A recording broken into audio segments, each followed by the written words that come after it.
Halo semuanya, apa kabar? Assalamualaikum warahmatullahi wabarakatuh. Berjumpa lagi dengan saya. Nah, teman-teman, di kesempatan kali ini saya ingin kembali membahas seputar pinjaman KUR di Bank BRI. Nah, tidak bosan-bosannya saya disclaimer terlebih dahulu bahwa semua yang saya utarakan di sini based on pengalaman saya bekerja di Bank BRI sebelumnya selama kurang lebih 5-6 tahun ya ke belakang.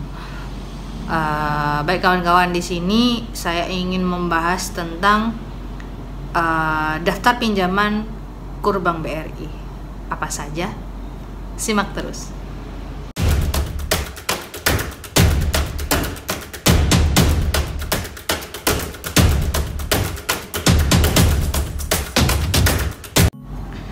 Baik teman-teman, untuk bisa daftar pinjaman KUR di Bank BRI caranya sangat mudah sekali. Syarat utama selalu saya sampaikan bahwa teman-teman harus sudah memiliki usaha ya.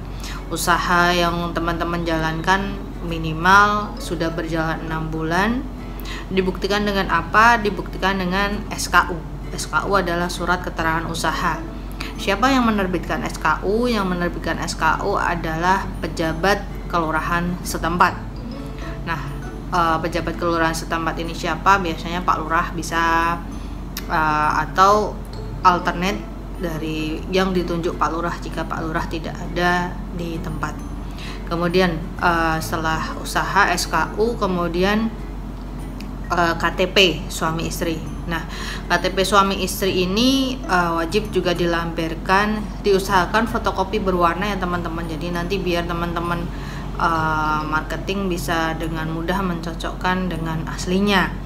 Ya, walaupun nanti teman-teman marketing di lapangan akan meminta bukti fisik KTP untuk dicocokkan, langkah lebih baiknya jika teman-teman di fotokopi berwarna akan lebih menarik.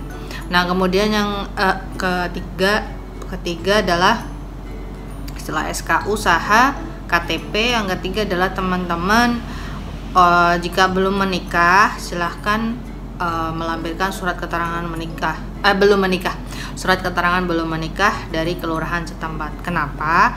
Karena KUR itu kan wajib usia minimal pengajuan 21 tahun atau yang belum menikah melampirkan surat keterangan belum menikah dari kelurahan setempat ya. Nanti kemudian bisa dilampirkan di map persyaratan pengajuan KUR Bank BRI. Kemudian syarat yang keempat adalah teman-teman melampirkan NPWP. Kenapa? Karena NPWP itu sekarang diwajibkan ya teman-teman untuk semua pinjaman. Nanti juga teman-teman kalau pinjamannya 50 sampai 100 juta, jadi pinjaman KUR Bank BRI di atas 25 juta juga wajib melampirkan NPWP. Tapi tidak ada salahnya jika teman-teman sudah memiliki NPWP sebelumnya. Jadi NPWP itu syaratnya mudah sekali teman-teman. Jadi teman-teman tinggal ngisi blanko di pajak online, nanti teman-teman buat online, dan NPWP-nya nanti akan dikirim oleh kantor KPP Pratama setempat ke alamat rumah teman-teman sesuai dengan KTP. Kemudian teman-teman, untuk pengajuan KUR Bank BRI di atas 50 sampai 100 juta sampai mungkin 500 juta yang KUR retail ya teman-teman ya. Nanti teman-teman wajib melampirkan SIUP, biasanya nanti diminta SIUP. Kenapa? Kalau SKU itu terbatas teman-teman. SKU itu terbatas pada jumlah plafon ya. Jadi nanti teman-teman gini aja, kalau misalnya pengen mengajukan kredit pinjaman KUR di Bank BRI, plafon pinjaman KUR BRI 50 sampai 100 juta, silahkan teman-teman konfirmasi kepada marketing. Saya hanya mengurus SKU sajakah atau saya harus mengurus SIUP atau TDP? Nah, itu sebagai bukti otentik usaha teman-teman. Nah, kemudian jika teman-teman sudah melengkapi 4 poin tersebut, poin yang kelima yang tidak kalah penting adalah teman-teman wajib melampirkan jaminan. Kenapa saya bilang jaminan? Mungkin banyak rumor yang beredar di masyarakat kalau KUR itu tidak pakai jaminan gitu. KUR itu adalah program pemerintah. Memang KUR itu program pemerintah, tapi bank sebagai lembaga penyalur juga mempunyai aturan atau regulasi perbankan. Jadi orang-orang yang mengajukan kredit di bank ya harus mematuhi regulasi dari perbankan tersebut. Kalau BRI ya harus mematuhi regulasi KUR BRI. Kalau BNI sama, Mandiri juga sama, dan semua perbankan itu adalah mewajibkan memiliki agunan untuk pinjaman apapun teman-teman, baik itu wira swasta, PNS dan lain-lain, itu wajib melampirkan pinjaman. Jadi kalau KUR itu wajib melampirkan pinjaman minimal BPKB motor ya teman-teman ya.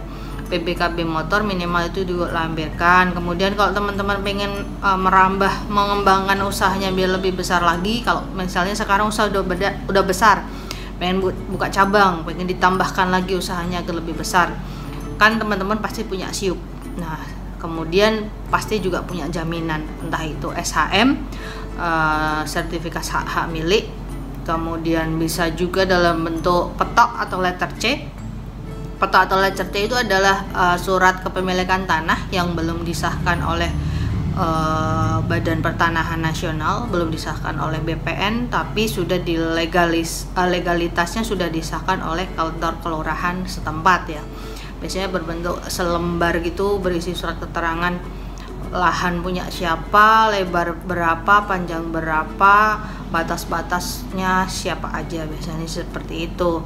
Nah, nanti teman-teman silahkan komunikasikan dengan Mantri KUR BRI apa yang dibutuhkan jika saya mengajukan plafon pinjaman sekian gitu. Jadi teman-teman nanti terbuka saja, pengen mengajukan plafon berapa, apa yang teman-teman punya sebagai jaminan. Kalau misalnya nanti pengajuan pertama kan mungkin teman-teman diarahkan ke customer service ya teman-teman untuk mengumpulkan berkas. Nah, di customer service nanti silakan teman-teman minta nomor marketing atau Mantri BRI yang akan memproses pinjaman KUR Bank BRI teman-teman.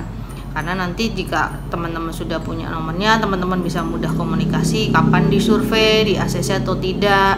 Karena nanti semua keputusan tergantung dari marketing yang mungkin akan ditinjau ulang atau OTS on the spot oleh pimpinan unit BRI tempat teman-teman akan meminjam pinjaman KUR Bank BRI ya. Kemudian untuk teman-teman di masa pandemi seperti ini memang BRI agak sedikit lambat dalam menyalurkan KUR ya teman-teman, karena bukan masalah ada orang dalam. Kalau saya sering baca komen, pasti harus ada orang dalam kalau cairnya cepat. Tidak juga teman-teman. Kenapa saya bilang tidak juga? Karena sedang PPKM seperti ini, sedang masa sulit, BRI harus selektif, harus disurvei juga, dan tidak sedikit pula yang mengajukan atau butuh bantuan suntikan modal untuk pinjaman Bank BRI untuk meluaskan jaringan usaha masyarakat, dan juga butuh pertimbangan tertentu oleh pihak bank. Salah satunya apakah pinjamannya itu di cover oleh jaminan yang teman-teman ajukan, apakah usaha yang teman-teman ajukan ini teman-teman bisa angsur dengan plafon yang teman-teman ajukan. Nah, jadi banyak sekali pertimbangan-pertimbangan dari Mantri KUR BRI untuk bisa menyalurkan pinjaman KUR Bank BRI. Jadi teman-teman kalau mau daftar silahkan saja daftar pinjaman KUR, baik KUR mikro sampai dengan 25 juta ataupun KUR retail 100 juta ada sampai 500 juta ada. Tapi sebagai catatan buat teman-teman, untuk mengajukan atau daftar pinjam KUR di atas 100 juta itu teman-teman tidak bisa dilayani di BRI unit. Di atas 25 juta tepatnya, 26 juta udah, 26 juta ke atas teman-teman harus mengajukan pinjaman KUR Bank BRI di cabang ataupun KCP, kantor cabang pembantu. Tidak bisa di BRI unit, karena BRI unit untuk bisa daftar pinjaman KUR Bank BRI itu maksimal sampai dengan 1 juta sampai dengan 25 juta aja. Oke, itu aja. Barangkali ada pertanyaan, silahkan tinggalkan pertanyaan di kolom komentar, akan saya balas dari bawah. Kalau teman-teman tidak sabar saya membuka YouTube untuk balas komentar, silahkan follow Instagram saya, silahkan DM saya di Instagram. Itu saja tentang pembahasan bagaimana cara daftar pinjaman KUR Bank BRI yang mungkin bisa sampai 100 juta sampai 500 juta. Semoga bermanfaat untuk teman-teman semuanya. Saya akhiri. Wassalamualaikum warahmatullahi wabarakatuh. Tetap sehat, tetap semangat.